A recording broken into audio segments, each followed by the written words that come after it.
Imagine a wilderness dotted with ghost towns, where deer outnumber the inhabitants. A place so remote and wild that it feels untouched. Yet in the 1800s, this very corner of Michigan was one of the richest places in America.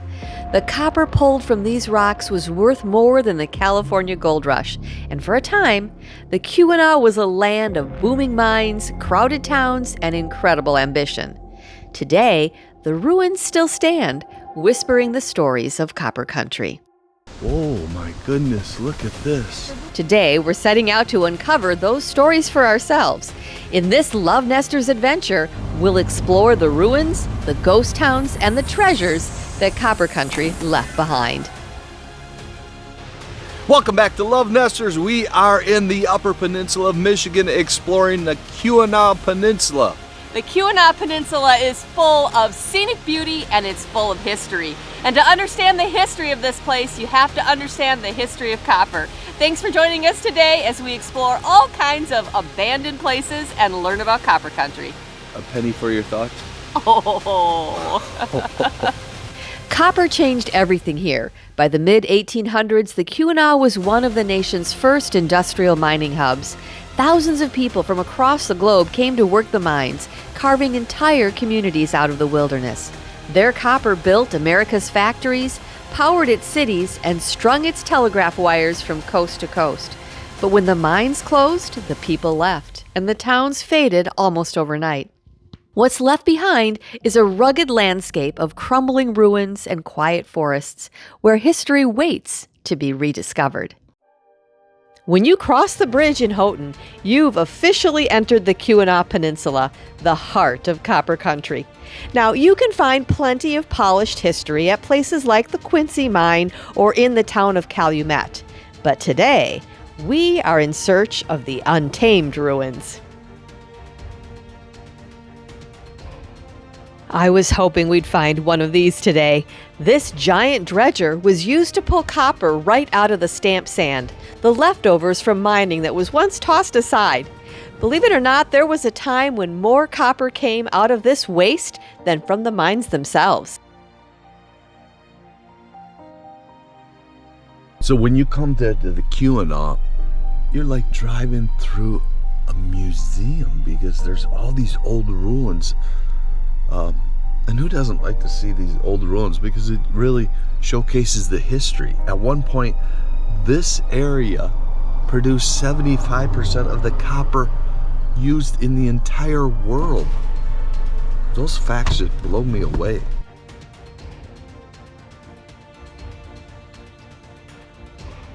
These are ruins of an old stamp mill, just right next to a kids' park.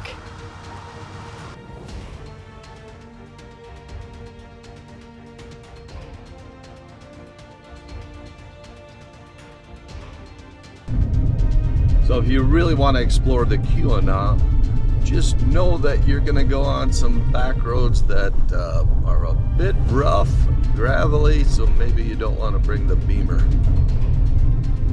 So we're now going to check out the ruins of the Cliff Mine, a place that changed the history of the Keweenaw. Established in 1844, this was the first profitable copper mine in the region, and this set the stage for the mining boom that followed. At its peak, more than 800 men worked here, and the nearby town of Clifton grew up to house them. But prosperity was fleeting. The mine shut down in May of 1870, leaving behind empty buildings. Today, the remnants of the Cliff Mine still stand as a reminder of where Michigan's copper story truly began. Some fun facts about copper and Keweenaw. Between 1850 and 1865, every single penny the copper came from Keweenaw. Is that an incredible fact? Who knew? All right, so once you get over the hill of rocks, you can start to find some of the remnants of the old Cliff Mine. I don't know what we found, a wall.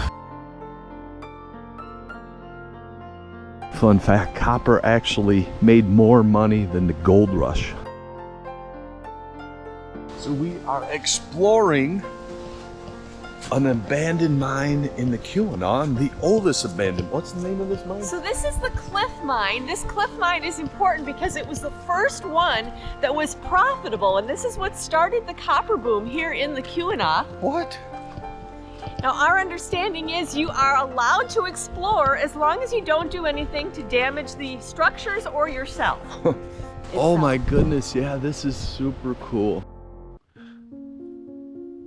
So this is definitely worth the drive if you're visiting Keweenaw, especially if you love the history of this county. The copper boom that created such incredible wealth. This is where it began.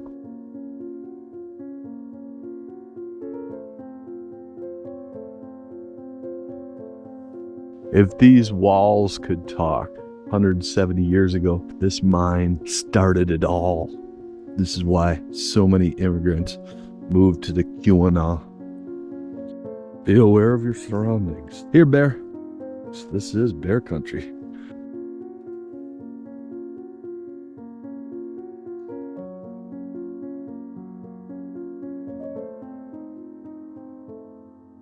Some of the oldest structures here in the Keweenaw. There's no formal trail system going through here, but there is an informal trail system. This is a fantastic hike, and you get to explore these old mines right along this hillside.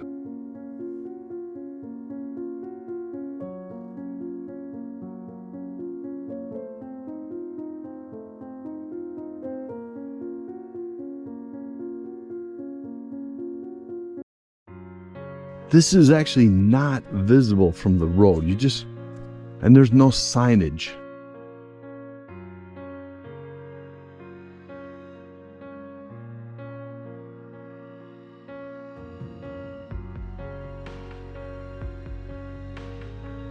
As your eyes adjust, the more of these ruins start to just jump out at you.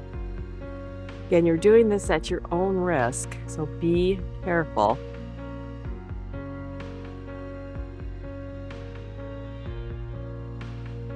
Who's excited to be exploring? Gosh, did you see the barbed wire? You really have to be careful in here, but this is just very cool. I did not. It's right there. Oh.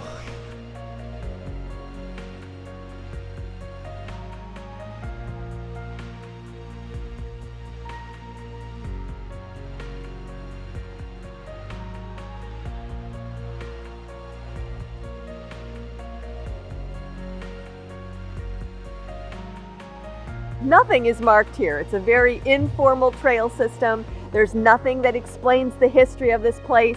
There are no markers, there are no bathrooms, but that's kind of what makes it fun. You get to explore on your own.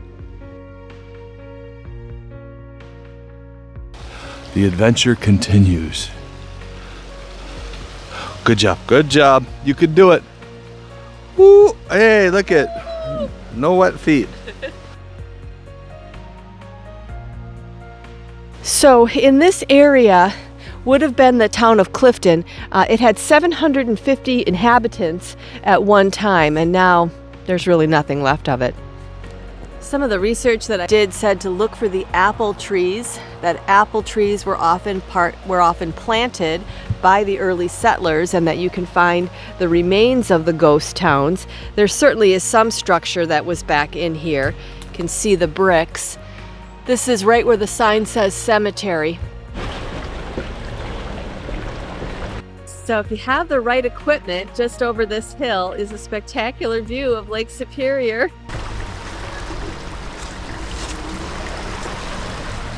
I don't think the good old CRV would have made it.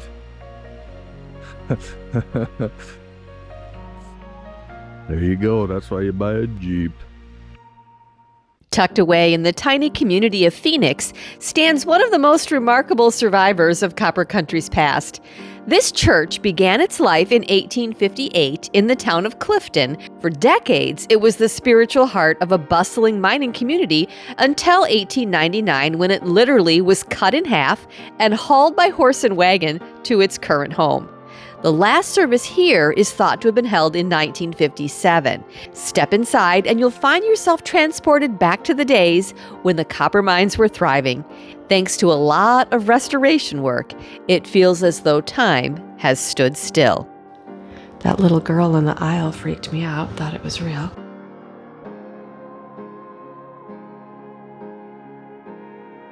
If you would like to explore a ghost town that has markers and road signs, then the Central Mine is the one for you. Just north of US 41, this site has carefully restored homes, a visitor center filled with exhibits, and a self-guided walking tour that tells the story of daily life in a boomtown. The mine operated for 44 years, from 1854 to 1898. Now, during that time, it produced an astonishing 52 million pounds of copper. At its height in 1887, over 1,200 people called Central home, but by 1903, only about 100 remained. So this had to be a nicer miner's residence.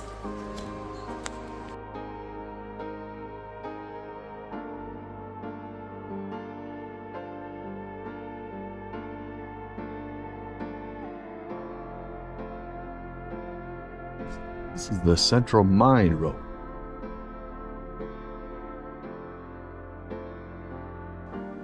This is the abandoned Central School site.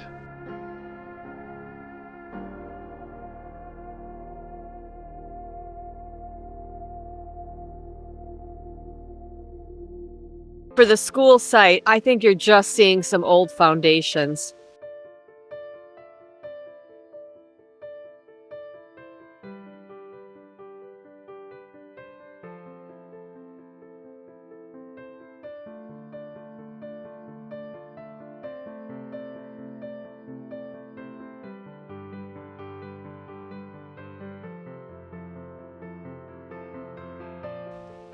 The main reason to get out of your car is to come and see this ruin of the powder house.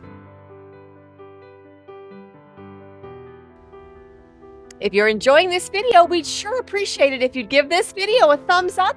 It helps others to know about our channel and lets us know that this is the kind of content that you're enjoying. Thanks for being here.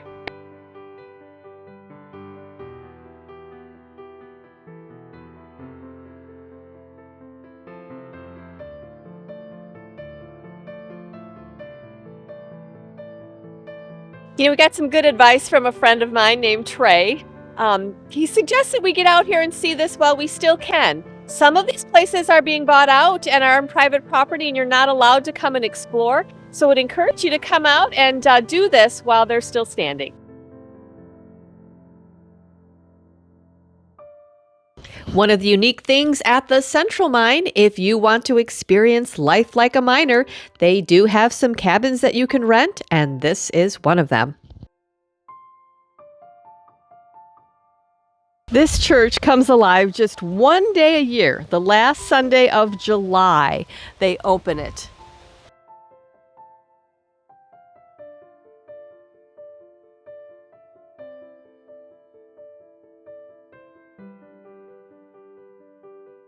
Cornish miners brought the pasty to the Keweenaw in the 1800s. It's a hearty, handheld meal that fueled long days underground.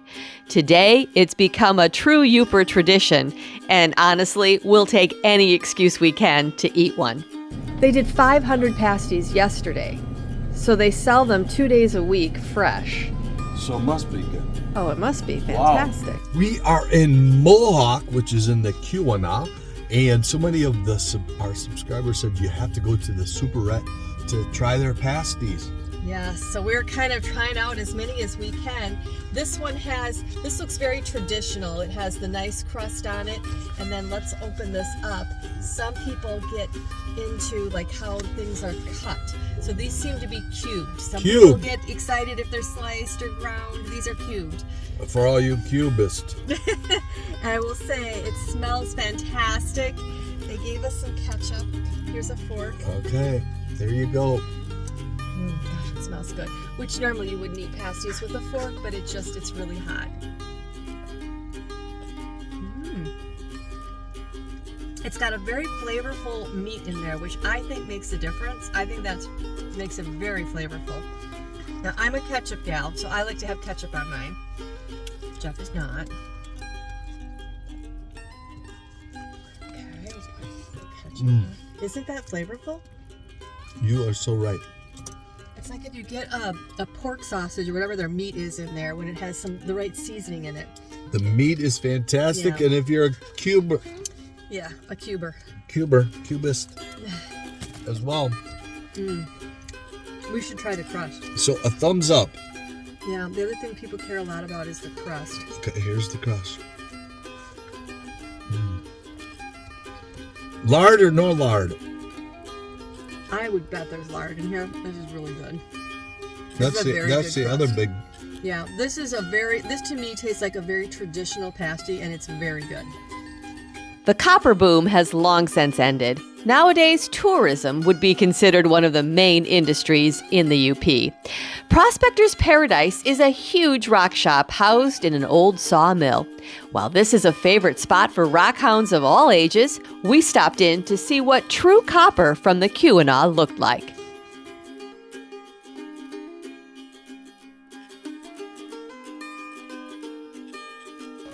This is Michigan native copper. From the mid-1840s to the present, billions of pounds of copper have been refined right here in the UP. So this is a great place to stop if your kids are into rocks, but also really so that you can, lay hands on copper. Boy, is that heavy. $200, and that weighs a ton. Thanks for joining us on our adventure in Copper Country. We'll see you in the next video.